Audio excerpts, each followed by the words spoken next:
and welcome to a Happy New Year edition of the Full Force News Burst, brought to you by GeneralsJoes with me as your host, Chris, world's smallest achievements McLeod, aka Diagnostic 80. Joining me today to talk about the news that Super Impulse have revealed the first wave of the G.I. Joe World's Smallest Figures is Patrick, world's smallest co-host, Stewart. So without further ado, let's get stuck into this Happy News Burst. Earlier today, Super Impulse officially revealed their long-awaited first wave of world's smallest G.I. Joe figures, consisting of Duke, Roadblock and Snake Eyes. The figures will be 1.25 inches tall and come on a tiny replica of the original style blister card and further encased in a larger plastic standard world's smallest case. Interestingly, Duke's card art shows the Renegades design on the mini card and the original art on the base of the package in the revealed images, with the original Roadblock and Snake Eyes artwork adorning the others. The figures are packed with tiny versions of their original accessories, which is a first for these sorts of figures from Super Impulse, and it does seem as though they've changed slightly from images we saw a number of months ago when the toys were revealed along with the Transformers releases. There's no mention of release date just yet, but expect them soon now that we seem to have final production images of the figures. Pat, first off, feels good to finally have these showing up, even if it is just production images. What do you think of the figures and choices for the first wave of characters? Well, I think that it was a great selection. Obviously, whenever we talk about the major three sellers of G.I. Joe, Duke and Snake Eyes are two of those three, Cobra Commander being the third. And, you know, they've kind of started with two major ones, and Roadblock certainly is popular. So I think it was a good idea to not just start with exactly those three. Yeah. But two out of the three will certainly help sales. And I did actually hear just a few days. This was news to me until we started recording this, and then Pat mentioned that we actually got information that these figures were kind of being sold on eBay. Yeah, actually, the first person that I'd seen mention these was P-Love from JoeCustoms.com. Yeah. And he had pointed out that they were on eBay for, I mean, the seller that I'm looking at, you can buy multiple sets, and the more you buy, they're cheaper. But for the most part, it's about $25 shipped for one set, and they're coming from the United States. So I'm not sure if this is some kind of supplier or how this person is getting them. But that's, you know, roughly $8 each, which is what they're going to cost at brick and mortar retail anyway. Yeah. So I just, you know, clicked buy it now. I don't have mine yet.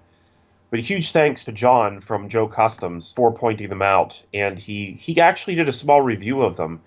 And whenever he showed his pictures of them, he actually said whenever he got his that he wasn't able to get the helmet on his Roadblock. So for some reason that seemed to not be working on his.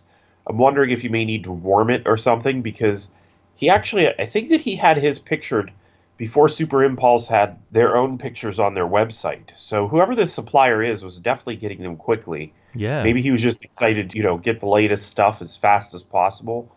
Or who knows, maybe this is somebody who's just a fan of G.I. Joe and Transformers and Power Rangers. Because I have to say the Power Rangers seem like they actually would be really good to supplement some of the Zords.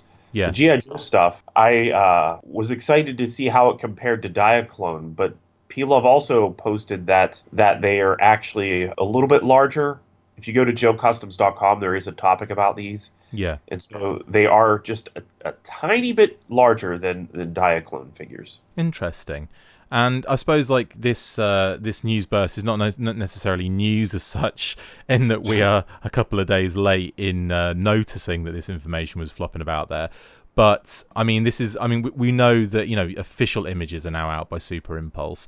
Now, there seems to be a difference to me from the figure that we saw in the blister card, you know, from a number of months back when we first reported about this. There seems to be a big difference between that Duke figure and the Duke figure that we're actually getting now. I've got to say that I think I prefer the original image that we saw of that Duke figure. It looked a little bit more, I don't know, a bit chunkier, a little bit kind of more substantial. I feel like these ones up close especially, there's something about them that is kind of a little bit jarring, especially with, I mean, we're talking very tiny figures, so obviously it's difficult to get paint apps on there, but I think the original figures that we saw look a little better, don't you? Yeah, there's something about the shape of the details on some of them, like the cuffs on Duke's sleeves were definitely more detailed on the one that was in the initial pictures. Yeah. Like everything was a lot more crisp. Yeah. But I have to suspect that some of that may just be due to the manufacturing process. I mean, I don't know how those original ones were done. If they, like, even Duke's eyes, Yeah. the resolution's not that good that I can quite tell, but it looks like the eyes and all the paint applications are a little tighter. Even the bandolier going across his chest appears to be painted a little bit more at the top and bottom, whereas the one that is coming out looks kind of like it's just grenades. Yeah. And especially Roadblock's paint. Like, Yes. he has camouflage on his chest. And then if you look at some of P-Love's pictures, his shirt in the back, like the top of it stops before even the peg hole in his back. Yeah. So some of the paint on these, I could actually see them improving. Looking at the other Super Impulse G.I. Joe figure, we know that some major changes happened to it along the way as well. So I'm probably going to go crazy trying to find variations on these to see if anything gets changed. I was going to say, everyone check out the Articulated Points video on that particular topic. I mean, what are your thoughts as well about the choice to use the Renegades Duke art on the small blister card? I mean, is that the case? Have they done that? Because there seems to be original artwork on the base of the of the package as well. Yeah, I really wish that they would have just, if they didn't have, it's one of two things. Either they didn't have the full art, Yeah.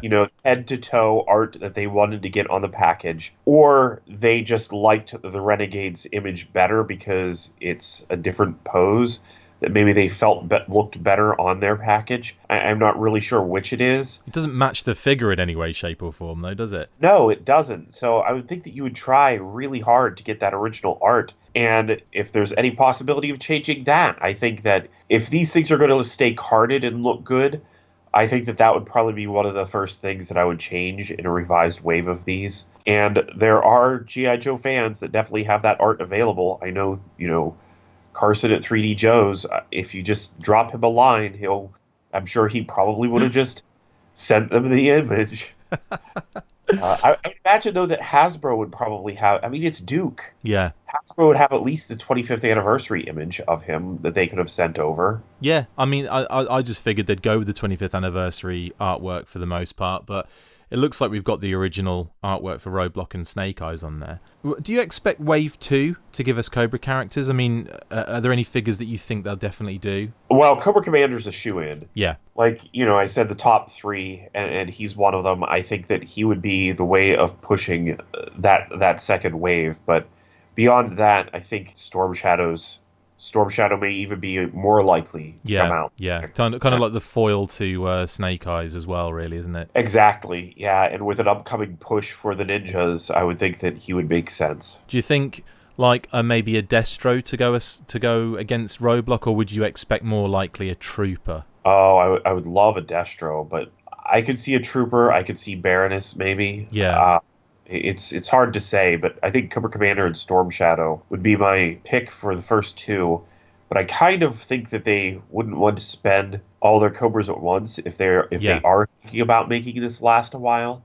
And so I would guess it's going to be, I would say Cobra Commander and Storm Shadow would be my first two guesses. And then beyond that, probably another Joe. Oh, okay. We're going to be building the Joe team up before the Cobras then in that case. Well, there's just so many more Joes to visit than there are Cobras. You probably wouldn't want to spend all the Cobras at once, I don't think. Yeah. I don't know how long they're planning on making this last, but like the Hot Wheels stuff seems to have gone on quite a long time. And I'm not really paying too close attention to it, but it seemed like every time I was stopping into Target to look for the Joes, because I was hopeful that I was just going to happen upon them. Yeah. I think I kept on seeing different My Little Ponies whenever I was there. So yeah, they seem to be, continuing on with a lot of that stuff as well. Awesome. I guess I also want to point out on the Snake Eyes figure that I'm excited to get this one because I did open my Gentle Giant miniature figures that were part of that special deal. If you had joined their club, you got two figures that were, I think it was Rock and Roll and the Snake Eyes. Oh, yeah. And if you looked at those, they were tiny. But if you look closely, and we did talk about this also on Articulated Points, the arms, the sculpts of the arms were flip-flopped on them. So Snake Eyes had short sleeves, and Rock and Roll had long sleeves painted as if they were short sleeves. So that was Very strange, and I don't know why they did that or if it was some kind of mistake. I still don't understand that, but I am excited about getting a correct miniature snake eyes and being able to compare the two. Yeah, totally. And also you can compare it with the big Gentle Giant figure, right? Right. You see, I kind of feel like they should have done them like that, but really small. I mean, that wouldn't be that difficult, would it? With all the original, with an O-ring and all the original articulation. Could you imagine that? I can imagine it falling apart right out of the package. Awesome. Well, I mean, we'll keep everyone up to date with any other info that comes out, like kind of official release dates and so on and so forth. And prices as well, because other than the what was it, 25 for the set on eBay, which seems to be like the way a lot of people are going at the moment, just to get them early. And will you expect as well about $7 each? Yeah, if you'll remember, when those initial images went up, there was a website doing pre-orders, and everyone took that as gospel, as being, that's the price of these, and it was $15 each. People said, "There's no way I'm paying $15 each," and I don't blame them, but I never thought once that was actually the price of these. Well, so yeah, I would say probably somewhere around $7 each at Target. Awesome. Well, I mean, yeah, we'll obviously, like I said, we'll get back to you with any other information that comes out of this. Pat, thanks for jumping on and chatting about the world's smallest G.I. Joe figures. Yeah, I'm actually excited about these, so it's great to be on. No worries, bud. That's it for this installment of the Full Force News Burst. Thank you to my awesome co-host, Patrick Stewart. See you next time, and as always, Happy New Year. Make sure you get involved with the discussion by liking, sharing and commenting on these videos, and as always you can keep up with the show after listening by following on Twitter @The Full Force, liking the Facebook page facebook.com/The Full Force, and if you would like to contact the show you can message us on either of those platforms with feedback or questions.